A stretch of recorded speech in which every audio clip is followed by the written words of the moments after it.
Hello, my name is Bob Stancell.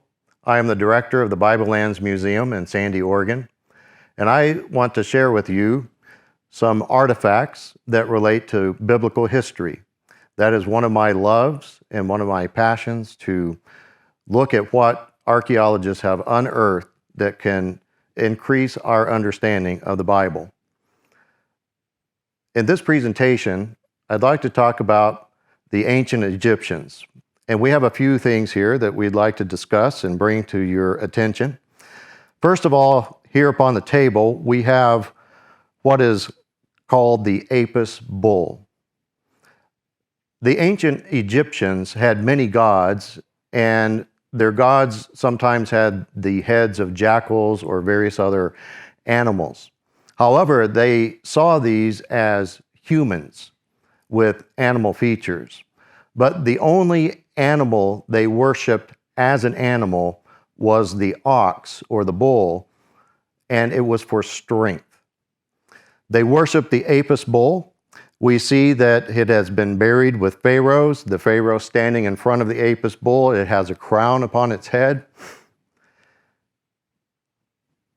The Apis bull, there would be one at a time. And anytime that there was a lightning and thunderstorm, they would go out and immediately after the storm search for the new Apis bull. Now the calf would have specialized markings upon it. I suppose the priests would look for the markings and determine that this would be the new Apis bull. The old Apis bull would be mummified, and they have found at least 21 in one area where these bulls were preserved and mummified. What I want to bring your attention to is some similarities here with when the Israelites came into the wilderness and they came to Mount Sinai. And we read there in Exodus that when Moses went up into Mount Sinai to receive the law, that there was lightnings and thunderings, and the children were afraid to approach the mountain, and they were told not to approach the mountain. And as Moses was up there approaching 40 days, they said, "Where is this Moses?" And so we know the story that then they built the golden calf. And it's interesting that when there was the lightning and the thunderings, that they choose to build this calf to worship it. There is a votive head that we have at the museum that dates to around 1200 BC that somewhat resembles one of these Apis bulls. And this would have been found in probably the southern part of Syria. And you see bull-like nostrils here on the front, what is left of the crown, and then the eyes upon the side there. And we know that when Jeroboam became king of the northern 10 tribes, that he placed 2 calves in Israel, one in Dan, which is northern Israel, where they would worship these bulls, these calves, so that they would not go down to Jerusalem to worship. Now I'd like to bring your attention to what is called the Ipuwer Papyrus. You may or may not have ever heard of this. It is at the Royal Dutch Museum, and it's written by an Egyptian sage whose name is Ipuwer, I-P-U-W-E-R. There are some amazing parallels of this account to the biblical record of the Exodus and the plagues from Exodus chapter 7 through Exodus chapter 12. And if I could, I'd just like to read a few, and this is our facsimile of that papyrus. But let me read to you some of these statements that are in this papyrus. Plague is throughout the land. Blood is everywhere.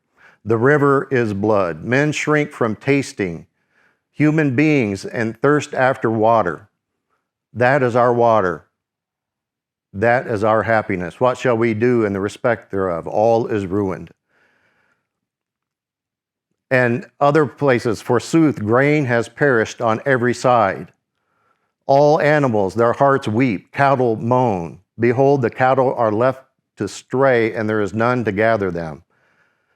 The land is without light. The children of princes are cast out into the streets. The prison is ruined. He who places his brother in the ground is everywhere. It is groaning throughout the land, mingled with lamentations. Behold, the fire is mounted up on high. Its burning goes forth against the enemies of the land. And on it goes. When asked about this papyrus, the curator of the Royal Dutch Museum agreed that this does sound similar to the plagues of Egypt. But he says the dates are off, the dates that they give this papyrus. However, in looking at this, the parallels are really remarkable. Now I'd like to look at the Egyptian method of embalming. As we look here, this is an Egyptian bead mask that was found on an Egyptian sarcophagus. The common people could not afford, of course, to have themselves buried in golden sarcophaguses as the pharaohs were. And so they would use this inexpensive faience material to make beads out of and make masks that would resemble them. And we see this remarkable bead mask, and Egyptian embalming had highs and lows over the centuries and probably was at its peak during the time of Ramses and that time period. It waned and was not as good later on. The Egyptians never wrote down on how they embalmed the human body. We do know that they had the canopic jars, and it's been figured out how they removed the brains. But much of what is known about the embalming process was discovered through the writings of the Greek historian Herodotus.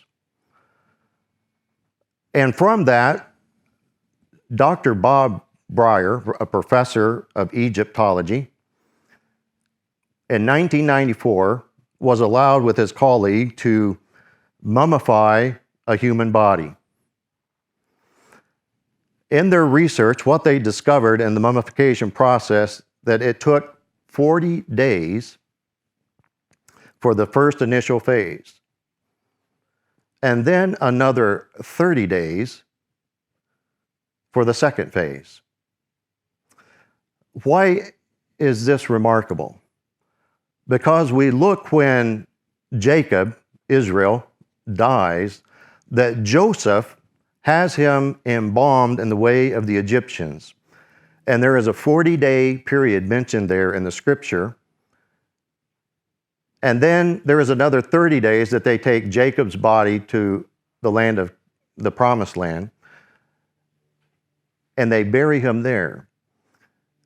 We know that the Egyptians had a rule that human body had to be put into the ground on or by the 70th day.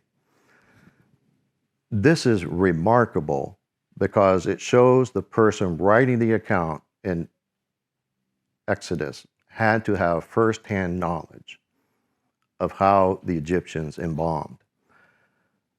Now we would like to take a look at the embalming process in the first century, and we're going to look behind me here. We move to the first century, and we see portraits of Romans that were buried in Egypt. The Romans that lived in the area loved the way that the Egyptians embalmed bodies. And so they would have themselves embalmed, and they would have their paintings painted upon their coffins, or we'd say caskets. And we see here that on these caskets, they have these beautiful portraits. Now, if we look at these, we see women who have jewelry. This woman's name is Aileen. She's around age 35 when she passed away. She had 2 children buried with her in her tomb. And then this lady, Demos. And again, look at the hair and the jewelry upon her. And these were painted on the wood that surrounded the body on the outside. And then here we have a woman, and this woman is Jewish. And next to her is what the archaeologist that discovered the find deemed the jewelry girl, because of the amount of braiding and jewelry that she has on her body. But if you notice the contrast here between the Jewish lady, her hair is not braided, no jewelry, and it's just an interesting thing to note. And we are looking back at a time period when the apostles would have been alive upon the earth, and this is how people looked. Now, next to them, we go over here, and this is a priest of Serapis. Serapis was a combination of an Egyptian god and a Greek god, and turned more or less into a hybrid god. And we see this priest has a beard and tries to look similar to the image of Serapis that was worshipped. We know he was a priest because the star that is upon his head on the band up there. And then next to him, we have a Roman soldier. And we know that he is a Roman soldier here because of the strap that would have held his gladius sword. Now, as we go back over here, we see a lady, and we know that this lady, Hiramon, was a school teacher. And we see her name is written upon the sarcophagus. And many of these we know some stories about. But then there are those that we don't know hardly anything. We don't know their names or anything about them. This young man, who lived between 100 and 150 AD, had been a slave and had recently gotten his freedom just before he passed away. And we see the painting and the eyes in the young man there. And then here's another boy that lived around the same time period. This man, Diogenes, was a flute player there in Egypt. And then over here, Demetrius, who lived around, died around 95 to 100 AD, was a type of businessman. He was age 59 when he died. His body is at the Brooklyn Museum in Brooklyn, New York. And they did a CT scan on him 10, 15 years ago and discovered that he suffered from gallstones, which was interesting. So his body and his sarcophagus is there at the Brooklyn Museum. Most of these went into private collections because they were looking for gold objects, the archaeologists, and bounty, but all they found were mummified bodies and these wonderful paintings that have been saved so we can look back in time.